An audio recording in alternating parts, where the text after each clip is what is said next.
নমস্কার বন্ধুরা, আমি আবার একটা নতুন ব্লাউজ কাটিংয়ের ভিডিও নিয়ে চলে এলাম। এই ব্লাউজটা বোম্বে কাট ব্লাউজ হবে। এটা একটা সিল্কের শাড়ির ব্লাউজ পিস ছিল। দেখো, প্রথমে আমি দেখে নিলাম কীভাবে কী করতে বলেছে। এবার আমি অস্ত্রটা বার করে নিয়ে হাতার ঝুল আর মুহুরির মাপটা নিয়ে নিলাম। এই ব্লাউজটা যেটা মাপ দিয়েছে না, সেটা যা আছে সেম টু সেম তাই হবে। হাতা, পিঠ, ফিটিং সব এক বলেছে, কোনো কিছু 19-20 হবে না। আর আমি তোমাদেরকে আগেই বলেছিলাম যে আমার কিছু প্যাটার্ন বা ফর্মা করা আছে, যার কারণে আমার কাটিং করতে খুব সুবিধা হয় বা তাড়াতাড়ি হয় বলতে পারো। ওদের জাস্ট একটুখানি মাপ যোগ করে নিলে 19-20 করে কেটে নেওয়া যায় তাড়াতাড়ি। দেখো, এবার আমি পিছন পাটটা কাটছি। প্রথমে ঝুলটা দেখে নিলাম, তারপর বুটের মাপটা দেখে নিচ্ছি, সিঙ্গেল ফুটটা দেখছি, তারপরে কোমরটা মাপবো, নিয়ে কোমরের মাপটা নেব, তার সাথে 2 ইঞ্চি করে এক্সট্রা নিলাম। এবার দেখো ওই প্যাটার্নটা বসিয়ে আমি ড্রটা করে নিচ্ছি। ড্রটা করে নেওয়ার পর এবার আমি এক্সট্রাটা দাগ দিয়ে দিলাম, এক্সট্রা যেটা আমাদের কাপড় থাকছে। এবার পিছনের চড়াটা দেখে নিলাম।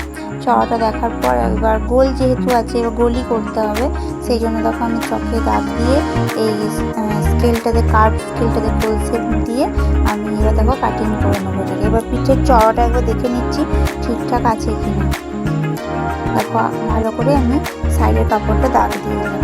এবার দেখো গোল শেপটা দিয়ে এবার আস্তে আস্তে পুরো পিছন পাটটা কেটে বার করে নিলাম। এরপরে যা বাকি অংশ অস্ত্র বা লাইনিংটা আছে, সেখান থেকে বাকি সামনের যে 4টে পার্ট আছে সেটা কেটে নিচ্ছি। এবার দেখো নিচেকার চাপটা কেটে নিচ্ছি। এরপরে বোম্বে কাটের যে ছোট চল্লি বা সরু চল্লিটা হয় সেটা কেটে নিয়ে দাগ নিয়ে নিলাম। এরপরে সামনের গলাটা মাপ নিয়ে নিচ্ছি। এবার সামনের গলাটায় যেটা হয় আমরা এস বলি, অনেকে হয়তো অনেকে অন্যরকম বলে, কিন্তু আমরা এস টাইপের দেখতে তো বলে এটাকে এসই বলি।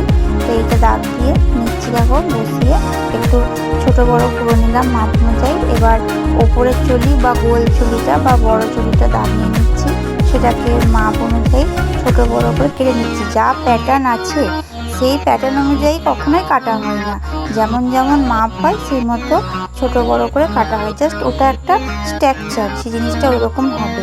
এবার দেখো যেমন যেমন মাপ নিয়েছি না, সেই মতো দাগ দিয়ে দিয়ে কেটে নিচ্ছি। দাগের উপর দিয়ে কাঁচি চালিয়ে, কারণ এটা সেম মাপে কাটিং হবে।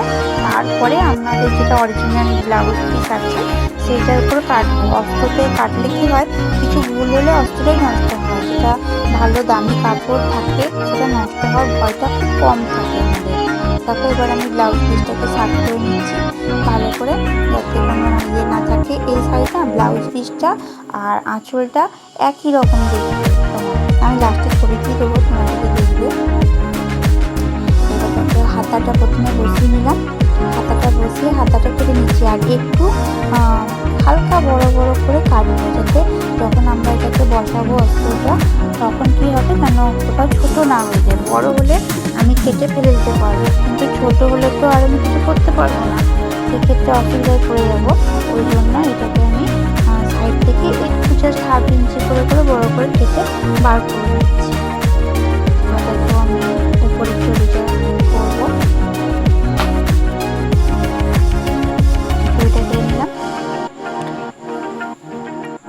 কাপড়টা খুব সুন্দর ছিল, কালারটা ক্যামেরাতে অতটা সুন্দর হয়তো আসছে না, কিন্তু অরিজিনালি খুব সুন্দর ছিল। শাড়িটা পুরো বডিটা কালার হচ্ছে সি গ্রিন কালার, আর আঁচল আর ব্লাউজ পিসটা এই কালারটা, মানে এই প্রিন্টটা আছে। আর সি গ্রিন কালারটাতে কোথাও কোনো প্রিন্ট নেই, পুরোটাই এক কালার শাড়িটার। আর ব্লাউজ পিসটা তোমার এরকম প্রিন্টেড, আর আঁচলটাও প্রিন্টেড। দেখো আমার পুরোপুরি সবগুলোই কাটা হয়ে গেছে, কাটা শেষের দিকে কাটা হয়ে গেল, ঝুড়ে নিচ্ছি। এবার আমি পিছনে দুটো দড়ি হবে, তো এবার দড়িটা তো বার করতে হবে, সেই জন্য ট্যাঁচা করে কাপড়টা কেটে নিচ্ছি। ট্যাঁচা কাপড়ে দড়িটা ভালো হয়। ধরো তারপর দুটো দড়ি কেটে নিলাম ঠিকঠাক মাপের মতো। এবার দুটোকে বেঁধে দেবো এক সাইড করে, নাহলে মিশে গেলে মুশকিল বা হারিয়ে গেলে। এবার দেখো জড়ো করে নিলাম, সব এক জায়গায় ভরে নেবো। কেমন লাগলো জানিও তোমরা।